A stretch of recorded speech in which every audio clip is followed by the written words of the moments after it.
Hi friends, Sandhya ராக சீரியலை பற்றி தான் நம்ம இந்த வீடியோக்குள்ளே பார்க்க போகிறோம். அதுக்கு முன்னாடி நம்ம சேனலுக்கு ஒரு லைக் போட்டுக்கோங்க ஃப்ரெண்ட்ஸ். சப்ஸ்கிரைப் பண்ணாதவங்க சப்ஸ்கிரைப் பண்ணிக்கிடுங்க ஃப்ரெண்ட்ஸ். வாங்க வீடியோக்குள்ளே போகலாம். கதிர் வீட்டை விட்டு வெளியே வந்துருந்தாங்க. அப்போ கதிர் நினைக்கிறாங்க, எப்படியாவது கார்த்தி தனத்தோட கல்யாணத்தை நிப்பாட்டணும். இப்போ என்ன பண்ணுறதுக்கு, நம்மளை சொன்னாலும் நம்மளை புரிஞ்சிக்க மாட்டேங்கிறாங்க. நம்ம யாருக்கிட்ட சொல்லலாம், இந்த கல்யாணத்தை நிறுத்தணும்னா நம்ம யாருக்கிட்ட சொன்னாக்கி மாமா கேட்டுப்பாரு அப்படின்னு சொல்லிட்டு கதிர் யோசனை பண்ணிட்டு இருக்கிறாங்க. அப்போ அவங்களுக்கு ஞாபகத்துக்கு வருது, மாயா தான் ஞாபகத்துக்கு வராங்க. ஆமாம், மாயா தான் சரியான ஆள். மாயாட்ட மட்டும் சொல்லிட்டோம்னா கண்டிப்பாக மாயா சொன்னைக்கு மாமா கேட்டுப்பாரு. அதனால் மாயா கிட்டே நம்ம இந்த விஷயத்தை பற்றி பேசலாம் அப்படின்னு சொல்லிட்டு மாயாவுக்கு கதிர் ஃபோன் பண்ணுறாங்க. அப்போ கதிரோட ஃபோனை பார்த்ததுமே மாயா நினைக்கிறாங்க, என்ன கதிர் ஃபோன் பண்ணுறா அப்படின்னு சொல்லிட்டு நம்மளையும் இவன்ட்ட தானே பேசணும்னு நினச்சிட்டு இருந்தோம் அப்படின்னு மாயா நினைக்கிறாங்க. அப்போ கதிரோட ஃபோனை அட்டன் பண்ணுறாங்க. சொல்லு கதிர், நீங்கள் எங்கே இருக்கிற? உங்ககிட்ட தான் நான் பேசணும்னு நினச்சிட்டு இருக்கிறேன் அப்படிங்கும்போது, நானும் உங்ககிட்ட ஒரு முக்கியமான விஷயத்தை பற்றி பேசணும் அப்படிங்கிறாங்க. என்ன விஷயம் அப்படின்னு சொல்லி கேட்கும்போது, எல்லாமே தனத்தோட விஷயம் தான் அப்படிங்கிறாங்க. சரி, நான் கோயிலில் தான் இருக்கிறேன், நீ உடனே இங்கே கிளம்பி வா, ஆனால் என்ன தான் பார்க்க வரேன்னு சொல்லிட்டு நீ யாருக்கிட்டையுமே சொல்லாமல் வா அப்படிங்கிறாங்க. மாயாவா அதுக்கு சரி அப்படிங்கிறாங்க. மாயா கதிரை பார்க்கறதுக்காக கிளம்பி வரும்போது இப்போ சீனு கேட்குறாங்க, எங்கே போகிற மாயா அப்படிங்கும்போது, அப்போ மாயா ஏதோ பொய் சொல்லிட்டு சமாளிச்சிருந்தாங்க. சீனுவும் சரி அப்படின்ட்டுருந்தாங்க. அடுத்து பார்த்தோம்னா மாயா இங்கே நேராக கோயிலுக்கு வராங்க. கோயிலுக்கு வந்ததுமே கதிரை போட்டு திட்ட ஆரம்பிச்சிருந்தாங்க. ஏன் கதிர் இந்த மாதிரிலாம் செய்துட்டு இருக்கிற? ஏன் கார்த்தி நல்லவனா தானே இருக்கிறான், நீ எதுக்காக தேவையில்லாமல் கார்த்தி மேலே இப்படிலாம் வீண் பழி சுமத்திக்கிட்டு இருக்கிற? நீ சொன்னாலும் பாரு, யாருமே கேட்குற நிலைமையில இல்லை, கார்த்தி நல்லவனா தானே இருக்கிறான், நீ எதுக்காக தேவையில்லாமல் இந்த மாதிரிலாம் பண்ணிட்டு உன் பெரிய நீ கெடுத்துக்கிற அப்படிங்கிறாங்க.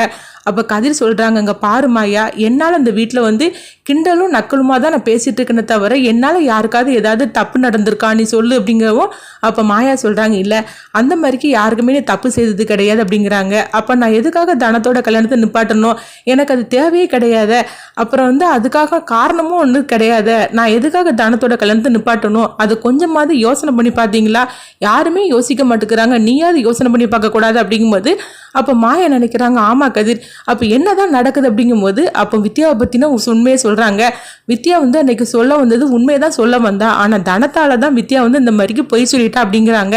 நீ என்ன சொல்கிற அப்படின்னு கேட்கும்போது, ஆமாம், தனம் தான் கார்த்தியை கல்யாணம் பண்ணுறதுக்காக வித்யா பொய் சொல்லிட்டா, அதனால தான் அன்னைக்கு வித்யா அந்த மாதிரிக்கு கார்த்தி ரொம்பவே நல்லவன் அப்படின்னு சொல்லிட்டு பொய் சொல்லிட்டு போயிட்டா அப்படிங்கிறாங்க. அப்போ இதெல்லாம் உண்மையா அப்படின்னு சொல்லி மாயா கேட்கும்போது, இது எல்லாமே உண்மைதான். சொல்ல போனால் அந்த கார்த்தி மட்டும் அங்கே கெட்டவங்க கிடையாது, புவனேஸ்வரி அவங்க அண்ணன் எல்லாருமே 3 பேரும் சேர்ந்து தான் இந்த மாதிரிக்கு தப்பு பண்ணிட்டு இருக்கிறாங்க. இது எல்லாத்துக்கும் என்ன காரணம் அப்படின்னு மாயா கேட்கும்போது, எல்லாமே 20 வருஷம் பகை அப்படிங்கிறாங்க.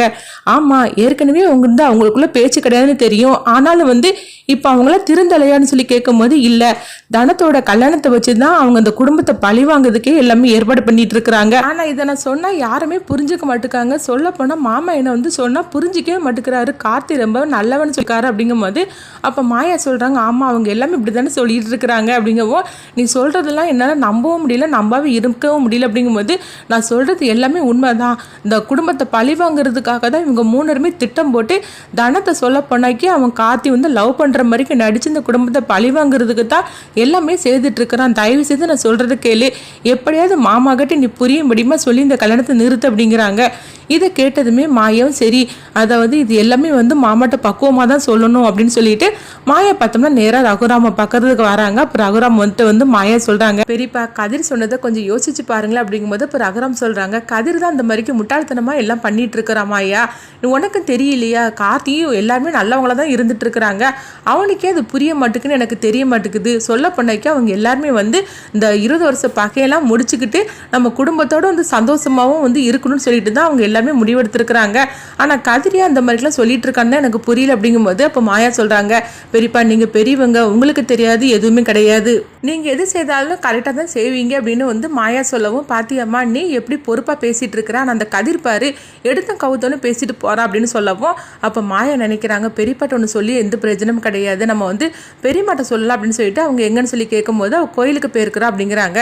நேராக பார்த்தோம்னா மாயா ஜானகிட்ட அந்த உண்மையை பற்றி பேசுகிறான்னு சொல்லிட்டு அவங்க கோயிலுக்கு வராங்க.